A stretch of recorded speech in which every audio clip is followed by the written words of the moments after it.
La campagne électorale américaine est sous très haute tension, mais le duel que tout le monde imaginait n'aura finalement pas lieu entre Joe Biden, épuisé, vieillissant, à bout de force, et Donald Trump, qui se voyait pousser les ailes du miraculé après avoir échappé à une tentative d'assassinat. En résumé, on vous raconte l'abandon d'un Joe Biden épuisé, la désignation d'une femme métisse, Kamala Harris, pour lui succéder, et le revirement pour Donald Trump, soudain transformé en maillon faible dans la course à la présidence.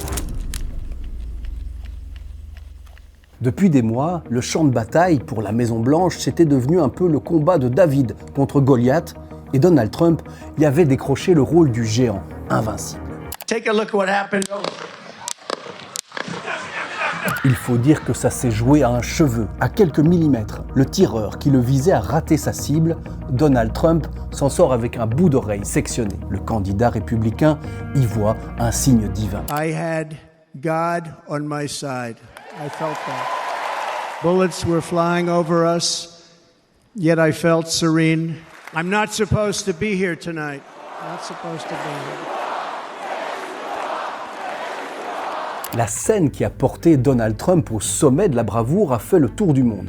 Alors que les services de sécurité tentent de l'exfiltrer, Donald Trump fait preuve d'un sang-froid et d'un sens de l'image tout à fait incroyable. Il écarte ses gardes du corps, il se relève, lève le poing, il harangue ses partisans et crie « Fight, fight, fight, battez-vous ». Une injonction qui s'est transformée en un nouveau cri de ralliement lors de ses meetings. Pour ceux qui le vénèrent, Donald Trump était déjà un héros. Mais en échappant à cette tentative d'assassinat, il s'est transformé en véritable messie, invincible, pour ne pas dire indestructible. Même le sparadrap à l'oreille est devenu un signe d'allégeance aux tribuns. Cette phrase peut sans doute tout résumer, ce qui ne te tue pas te rend plus fort. The devil came to Pennsylvania holding a rifle, but an American lion got back up on his feet and he roared! Enough was enough! And I said, let Trumpomania run wild, brother! Make America great again! Au même moment, Joe Biden, lui, est testé positif au Covid.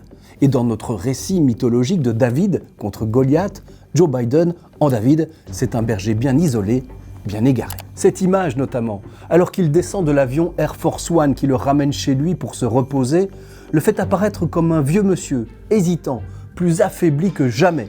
Pourtant, Joe Biden répétait depuis des semaines qu'il n'est pas trop vieux pour continuer le combat. The idea that I'm the old guy, I'm old, but I'm only 3 years older than Trump, number one.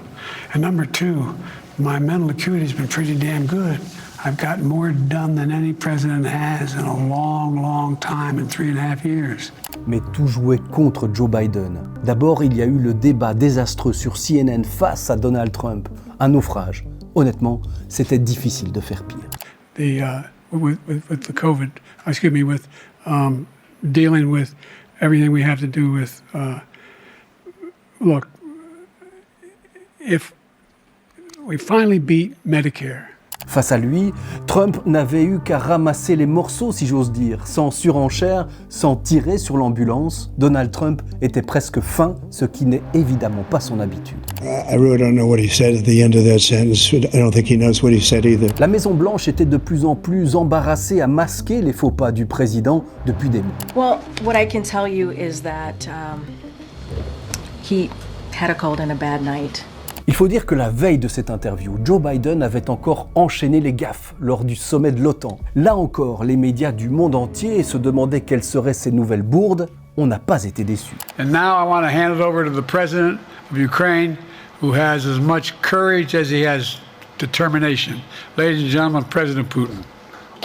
Quelques minutes plus tard, quand un journaliste lui demandait si la vice-présidente, Kamala Harris, n'aurait pas de meilleure chance que lui de battre Donald Trump, la réponse de Joe Biden avait créé un nouveau malaise. I wouldn't have picked Vice President Trump to be vice president, but I think she was not qualified to be president.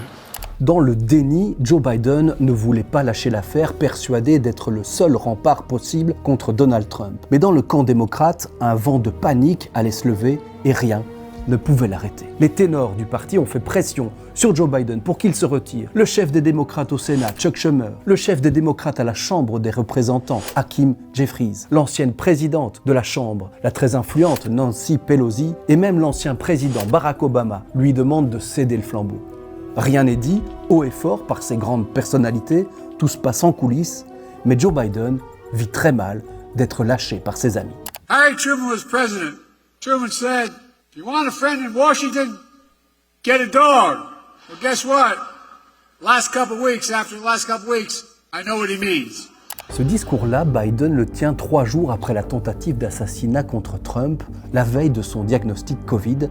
Il y apparaît clair, lucide, déterminé. Mais 4 jours plus tard, c'est le coup de tonnerre dans le ciel de Washington. Joe Biden publie cette lettre de retrait. Cela a été le plus grand honneur de ma vie de vous servir en tant que président. Et si mon intention était de briguer une réélection, je pense qu'il est dans le meilleur intérêt de mon parti et du pays que je me retire et que je me focalise uniquement sur mes devoirs de président pour le reste de mon mandat. En une semaine, tout a donc basculé. Biden jette l'éponge. Il désigne Kamala Harris pour lui succéder. So I've decided the best way forward is to pass the torch to a new generation. Lors de sa première prise de parole, elle cible Donald Trump, son adversaire, comme un prédateur et un escroc. I took on perpetrators of all kinds. Predators who abused women, fraudsters who ripped off consumers, cheaters who broke the rules for their own gain. So hear me when I say, I know Donald Trump's type. Alors David a-t-il eu raison de Goliath? En se retirant de la course, Joe Biden en tout cas coupe les ailes à Donald Trump. Une nouvelle élection commence. L'ancienne procureure Kamala Harris affronte désormais le repris de justice Donald Trump. Voilà le nouveau scénario de la course à la Maison-Blanche. Et Kamala Harris poursuit un combat, celui mené par Joe Biden, empêcher Donald Trump de laisser une nouvelle fois entrer l'extrême droite à la Maison-Blanche. Do we believe in freedom? Do we believe in opportunity? Do we believe in the promise of America? And are we ready to fight for it? And when we fight, we win. God bless you. God bless the United States of America. Les républicains aujourd'hui ont une nouvelle cible, une femme métisse, engagée, déterminée à protéger les minorités et à défendre le droit des femmes à l'avortement. Mais la donne a changé. Le plus vieux des candidats à disputer la course à la Maison-Blanche s'appelle aujourd'hui Donald Trump.